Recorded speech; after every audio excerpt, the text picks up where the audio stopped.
Quand j'ai débuté React, je suis vite tombé dans un enfer qu'on appelle le props drilling. Alors je savais pas encore ce que ça voulait dire props drilling, par contre je savais que mon code avait un très gros problème. C'était un vrai sac de nœuds. L'idée derrière le props drilling, c'est que c'est les composants parents qui gèrent l'état des composants enfants. Et le problème, c'est que quand tu as 15 couches de composants, et bah du coup, ils se transmettent tous le state les uns les autres via les props, et du coup, tu te retrouves avec une chaîne énorme de passage de transmission de données. Et du coup, la moindre modification dans l'un de ces composants, ça peut très vite devenir galère. Voilà un exemple avec une application To-Do List. Tu vois que ici, on a un composant Task List dans lequel on passe une propriété task, d'accord, qui vient ici, hop, du state. Alors là, c'est géré avec le local storage, mais ça fonctionne exactement de la même manière que le user state. Et tu vois qu'on lui passe on delete task et on update task. Ici, on lui passe les fonctions qui permettent de mettre à jour et de supprimer des tâches.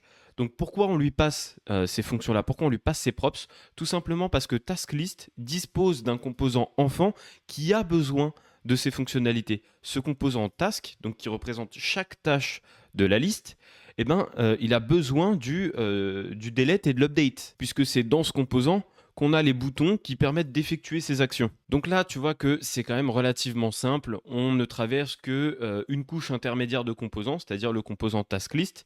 Mais n'empêche que Task, il demande des fonctionnalités qui sont disponibles que dans le composant app qui est en quelque sorte son grand-père. Donc son composant père, son composant parent, c'est TaskList, et le composant parent de TaskList, c'est app. Donc tu vois que là, on est obligé de traverser une couche de composants pour pouvoir accéder à Task, pour que Task puisse accéder aux fonctionnalités de modification et de suppression. Je te laisse imaginer, quand tu as 15 couches de composants, la galère que ça peut être. Du coup, la première fois que j'ai été confronté à ce genre de situation, je me suis demandé s'il n'existait pas une alternative, s'il n'y avait pas une solution qui permettait de résoudre ce genre de problème et qui était proposé directement par React. Moi, je voulais quelque chose fourni par React qui permette de partager un certain nombre de fonctionnalités et un état à travers les différents composants sans passer par les props. Et évidemment, ce truc-là, ça existe, ça s'appelle les contextes. On appelle ça l'API de contexte. Donc un contexte, c'est une fonctionnalité mise à disposition par React qui va te permettre d'enregistrer un état et des fonctionnalités en lien avec cet état que tu vas pouvoir partager à différents composants. Et ces différents composants, ils n'auront plus qu'à utiliser le contexte pour se servir des fonctionnalités que tu auras enregistrées à l'intérieur. Pour te donner deux exemples de cas d'usage des contextes, on va avoir notre exemple de to-do list, mais on a aussi le dark theme. Généralement, quand on fait un dark theme, on utilise les contextes. Comme ça permet de transmettre l'information à tous les composants sans avoir à passer par les props, puisque les composants ont besoin de changer d'état pour leur affichage. Autre chose, par exemple, un système de notification toast, comme ceci. Tu vois que là, on a une petite notification toast qui est apparue et puis qui disparaît au bout d'un certain temps. Tu vas voir que quand je fais des mises à jour, hop, on a ces notifications toast qui apparaissent. Bon, et bien ça, encore une fois, c'est réalisé à l'aide d'un contexte. Je te ferai certainement une vidéo dédiée aux notifications toast. Je trouve ça très intéressant comme fonctionnalité. Donc, pense à t'abonner si tu veux pas manquer la sortie de cette vidéo. Donc généralement, les contextes, ça se place dans un dossier dédié, dans un dossier qu'on appelle contexte. Et tu vois qu'il y a déjà mes deux autres contextes. Il y a notifications context et theme context. Donc moi, je vais rajouter ici un nouveau fichier que je vais appeler task.context.jsx. Et à cet endroit-là, je vais pouvoir créer mon contexte. Donc je vais créer une constante que je vais appeler task context qui va être égale à create context que je vais importer depuis React. Create context, c'est une fonction, donc je l'exécute et ça va retourner un contexte ici. Donc je peux exporter par défaut task context. Mais là, comme ça, task context, je peux rien en faire. Il faut que je lui transmette des valeurs. Donc à cet endroit-là, je peux passer un objet ou je peux passer carrément une valeur, par exemple une chaîne de caractères. Si je mets task ici, tu vas voir ce que ça donne quand on va utiliser le contexte. On va avoir comme valeur de retour la chaîne de caractères task. Donc là, je vais te donner pour commencer un exemple très très simple. L'idée, ça va être de transmettre la valeur de cette chaîne de caractères là à tous les composants qui la demanderont. Donc par exemple, on va aller dans le composant taskList et on va faire en sorte de récupérer la valeur du contexte. Donc pour ça, avant, ce qu'on pouvait faire, avant qu'il y ait les hooks, on pouvait faire ça. Donc j'appelle taskContext.consumer. Donc tu vois que j'ai importé taskContext depuis le fichier task.context et ici j'utilise ce qu'on appelle un consumer. Donc c'est le consommateur du contexte. On dit qu'on consomme un contexte. Et donc ce consumer, il prenait ici en tant qu'enfant une fonction. Donc à cet endroit-là, je peux passer une fonction qui va retourner le JSX de mon composant, qui va retourner les enfants du composant. Et cette fonction-là, elle me permettait d'accéder du coup à la valeur qui est passée dans le contexte. Donc là, ce qu'on peut faire, c'est mettre ici un petit paragraphe qu'on va appeler context value et on va mettre 2 points value. Et on va voir que hop, dans l'interface, on aura context value 2 points task. Tu vas voir que si je mets n'importe quoi ici, donc là je vais écrire n'importe quoi dans cette chaîne de caractères, tu vas voir qu'on aura n'importe quoi écrit ici. Et donc ça, c'est valable pour n'importe quel composant qui utilise context.consumer. Ça, je peux l'utiliser n'importe où dans n'importe quel composant. Le problème de cette façon de consommer un contexte, c'est que à cet endroit-là, on n'a pas accès aux valeurs. Par exemple, si je veux faire, je sais pas, un handle click ici, et que je veux faire un console.log de la valeur de value, si je veux faire un console.log de la valeur du contexte, et du coup, je peux pas. Tu vois, là, ici, je suis embêté. Donc, ce qu'il faudrait que je fasse, c'est que je passe la valeur ici en argument et que je l'utilise à cet endroit-là, tu vois. Donc là, si j'avais un on-click quelque part, il faudrait que je l'utilise dans mon JSX et que je le transmette de cette façon. Mais admettons que je souhaite l'utiliser dans un use effect, c'est pareil, là, je serais bien embêté. Hop. Si je veux faire un console.log de la value dans un use effect, tu vois, je ne peux pas. Là, ici, je suis embêté parce que ma valeur, elle reste coincée dans mon JSX. Donc ça, c'est l'ancienne méthode qui est maintenant considérée comme dépréciée, qu'on n'utilise plus. Donc ce qu'on va préférer utiliser, ça va être un hook. Donc là, je vais supprimer tout ça. Et je te disais, à la place, on peut utiliser un hook. Donc là, je peux faire const value égale useContext. Je peux utiliser le hook useContext qui permet, comme son nom l'indique, d'utiliser un contexte dans un composant. Et là, je fais appel à taskContext. Je lui passe en argument taskContext. Donc useContext va me retourner la valeur du contexte taskContext. Et tu vas voir que là, on peut tout à fait faire un console.log de value. Et ici, la valeur va toujours s'afficher correctement. On le voit ici et on le voit dans la console. Donc le hook useContext, il va nous permettre d'accéder à la valeur d'un contexte de façon globale dans le composant et pas seulement dans le JSX. Donc le context.consumer, je te recommande de ne plus l'utiliser, il est considéré comme déprécié. Maintenant, on utilise exclusivement le hook useContext. Bon, cette chaîne de caractères, c'est bien joli, mais nous, ce qu'on veut, c'est des tâches, ok ? On va passer ici un objet dans lequel on va avoir un tableau de tâches. On veut aussi une fonction qui permette de mettre à jour les tâches et on veut également une fonction qui permette de supprimer les tâches. D'ailleurs, je ne vais pas appeler ça on update et on delete, mais juste update et delete task. Donc nous, on veut ces fonctions-là mises à disposition, plus le tableau des tâches. Donc là, ce qu'on peut faire dans task list, c'est ici déstructurer la valeur et récupérer seulement ce qui nous intéresse. Donc là, par exemple, le tableau des tâches. Ce qui fait que j'ai plus besoin de récupérer les tâches depuis les props et je peux directement m'en servir dans mon JSX, puisque là, maintenant, c'est passé via le contexte. Donc là, je récupère le tableau des tâches via le contexte et le problème qu'on a ici, c'est que il n'y a plus aucune tâche qui s'affiche. C'est normal, la valeur du contexte ici, avec les tâches, c'est un tableau vide. Sauf que nous, on ne veut pas un tableau vide, on veut le tableau des tâches récupéré depuis le local storage.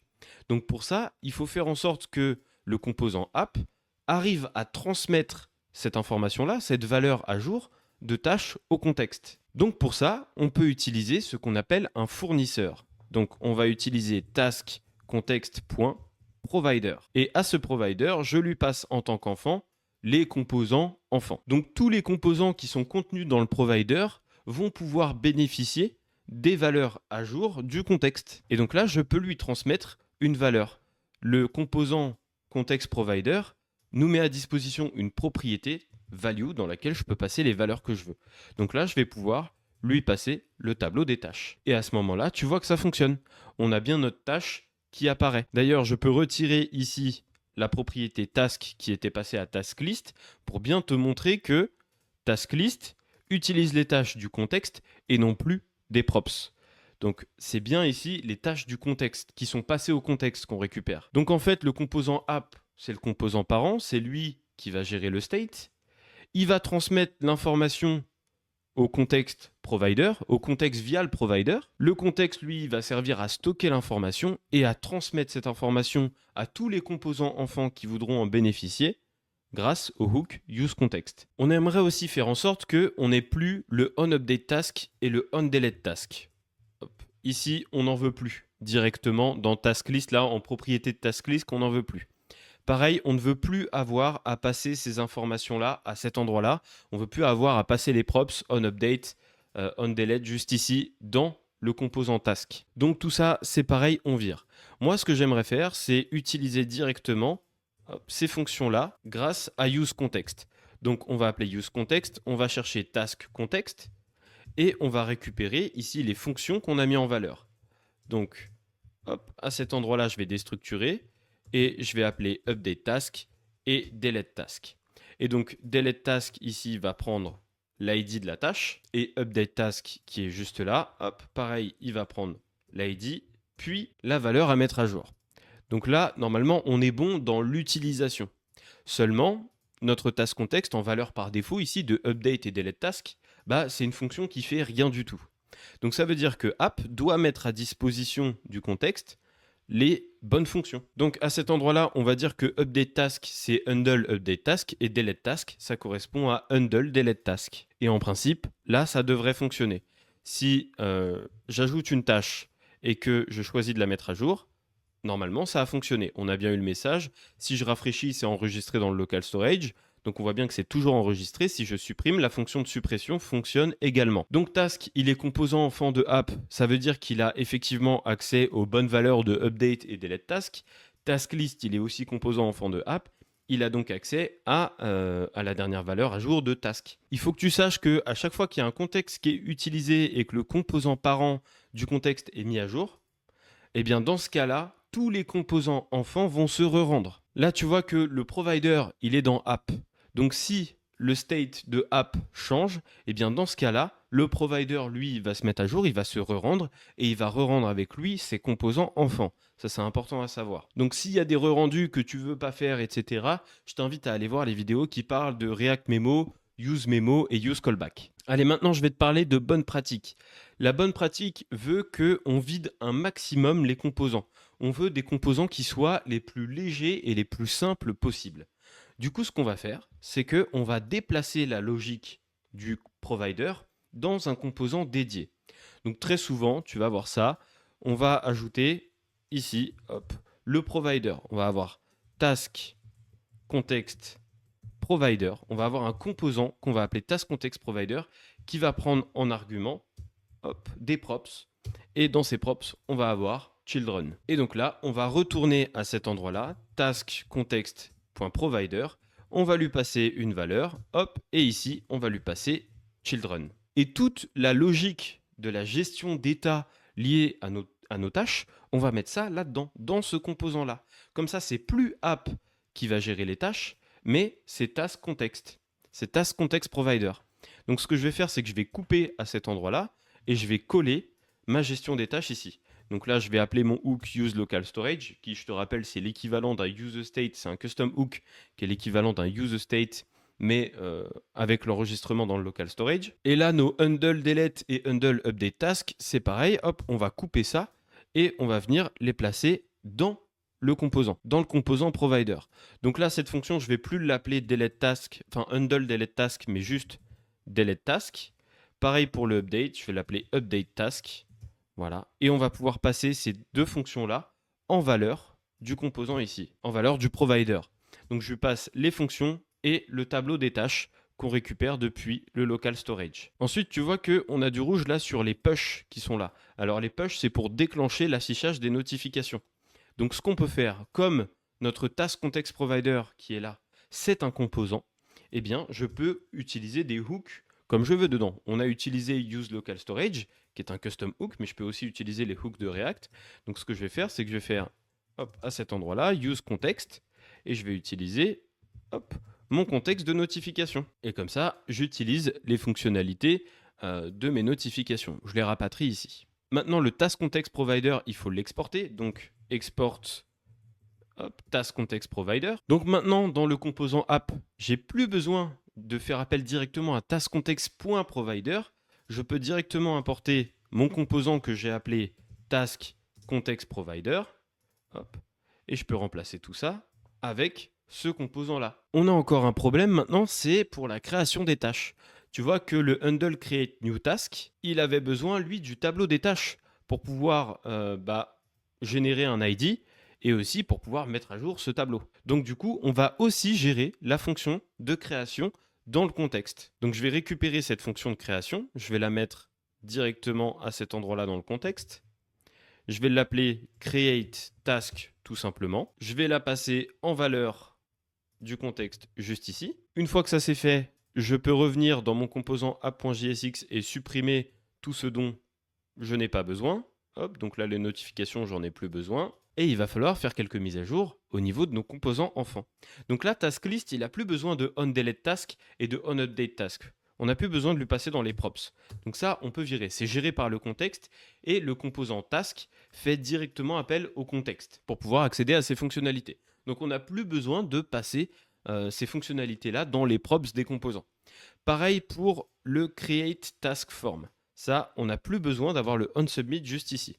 Donc on va accéder au composant create task form et on va venir utiliser le contexte à cet endroit-là. Donc je vais faire use context task context. Et à cet endroit-là, on va récupérer create task. Et donc create task, j'ai plus qu'à l'exécuter à cet endroit-là à la place du onSubmit. Donc là, je peux virer carrément les props. Je lui passe le nom de la tâche à créer. Donc là, mon formulaire pour la création de tâches, il est bon. La mise à jour et la suppression des tâches, normalement, on est bon. Et l'affichage des tâches dans la liste, on est bon aussi. Donc on va tester tout ça, voir si ça fonctionne. Je vais rafraîchir histoire d'être sûr d'avoir tout à jour. Donc là, je vais rajouter une tâche, ça va nous permettre de tester si la création fonctionne. Effectivement, ça marche et on a bien les notifications push, donc ça fonctionne. Enfin, les notifications toast plutôt, ça fonctionne. Et ici, si je coche et que je décoche, ça fonctionne aussi. Donc si je supprime, ça fonctionne, c'est parfait, tout fonctionne. Donc voilà, maintenant tu sais utiliser des contextes, mais avant de te laisser là, j'aimerais te dire 2-3 mots sur l'utilisation des contextes et sur pourquoi ici il manque par exemple la fonction create task. Alors on peut la rajouter, tu peux la rajouter comme je viens de le faire. En fait ça c'est la valeur initiale du contexte, c'est la valeur de base par défaut avant que le provider ici fournisse une autre valeur. Et donc create task de base n'est pas présent. Ok, ici, hop, j'ai choisi de ne pas mettre la fonction create task dans create context. Ça veut dire que si à un moment, on veut utiliser create task, par exemple, à cet endroit-là, hop, ici, je veux utiliser le contexte, je vais faire un use context directement dans app, donc je vais faire appel à task context. Hop, tu vas voir que déjà, on n'a pas l'autocomplétion, alors qu'avec update task et delete task, on a l'autocomplétion, puisque c'est dans la valeur initiale du contexte. Mais par contre, pour le create, ça n'est pas présent. Et tu vas voir que si je fais un console.log de create task, on aura quelque chose de non défini. Hop, on a undefined ici. Alors que si je fais un console.log de update task, on aura la valeur initiale de update task. Donc c'est-à-dire une fonction qui ne fait rien du tout. Tu le vois juste là. Et donc là, ce que je viens de te montrer, ça signifie plusieurs choses. Déjà, première chose, c'est que si tu mets pas de valeur initiale, t'as beau mettre une valeur un petit peu plus tard, par exemple create task, ça arrive un peu plus tard, tu n'auras pas l'autocomplétion de cette valeur à l'issue du use context. Je vais te montrer l'exemple dans create task form. Create task form, lui, il a bien accès à create task puisqu'il se trouve dans le provider. Pourtant, tu vois bien que j'ai pas l'autocomplétion. Donc le fait de mettre une valeur initiale, ça va permettre d'avoir l'autocomplétion quand tu vas utiliser le use context sur ce contexte. La deuxième chose, je viens en partie de te la dire, c'est que si tu n'es pas dans le provider et que tu utilises le contexte, tu n'auras accès qu'à la valeur initiale du contexte. Tu n'auras pas accès à la valeur qui est passée au provider à cet endroit-là. Donc le composant app n'est pas enfant du provider, ce qui fait que si j'utilise le contexte dans app, je n'aurai accès qu'aux valeurs initiales du contexte. Je n'aurai pas accès à la valeur mise à jour via le provider, puisque le provider, ici le contexte provider, est enfant de app. Seuls les composants enfants du provider ont accès aux valeurs renseignées justement à cet endroit-là par le provider. D'ailleurs, très souvent, ce que tu vas voir, c'est une valeur initiale d'un contexte à nul. Pourquoi ? Parce que on a tendance à compter exclusivement sur le provider pour pouvoir passer des valeurs, puisque c'est notre composant à nous, provider, qui va gérer l'état relié à ce contexte. Donc sans ce provider, on ne pourra pas utiliser le contexte. Du moins, on veut signifier aux développeuses et aux développeurs qui souhaitent utiliser notre contexte qu'il ne pourra pas, il ou elle ne pourra pas utiliser ce contexte si cette personne n'utilise pas le provider. Donc du coup, on place nul ici en valeur initiale. Comme ça, si on utilise le contexte directement dans un composant qui n'est pas enfant du provider, on aura une erreur dans la console. Ici, on nous dit on ne peut pas déstructurer la propriété update task de useContext au niveau de app. Okay, parce que c'est nul, parce que la valeur qui est retournée est nulle. Tu vas voir que ici, si je mets la constante contexte, hop, on va avoir ici une valeur à nul. Hop, je rafraîchis, on a bien quelque chose de nul. Par contre, les composants enfants du provider, eux, ils ont bien accès au contexte et aux fonctionnalités du contexte, puisqu'on voit bien les tâches s'afficher et on a accès aux fonctionnalités. L'inconvénient, du coup, c'est que tu n'as plus les suggestions de VS Code avec l'autocomplétion quand tu utilises le useContext sur ton contexte. Parce que pour lui, la valeur initiale, c'est nul. Et en fait, VS Code se base sur la valeur initiale pour déduire les fonctionnalités mises à disposition par ton contexte. Donc ça fait partie des inconvénients, mais tu n'as pas ce problème-là quand tu utilises TypeScript. D'ailleurs, je ferai une vidéo prochainement pour parler de l'utilisation de TypeScript avec les contextes, avec UseState et avec d'autres fonctionnalités de React. Donc encore une fois, abonne-toi si tu veux être tenu informé de la sortie de ces vidéos. Donc en conclusion, tu vois que là, notre composant app, il est beaucoup plus simple. On a délégué la gestion des tâches au context provider, à notre composant context provider, et on a évité ce qu'on appelle le props drilling, tout simplement de passer des valeurs de props en props, de composant en composant, et ça sur des couches interminables de composants. S'il y a des sujets de React que j'ai pas encore traités sur cette chaîne YouTube et que tu as envie que je traite en vidéo, eh ben, tu me le mets en commentaire et moi je te ferai une vidéo là-dessus. En attendant, si c'est bon pour toi, c'est bon pour moi, je te souhaite une excellente fin de journée, je te dis à la prochaine, salut.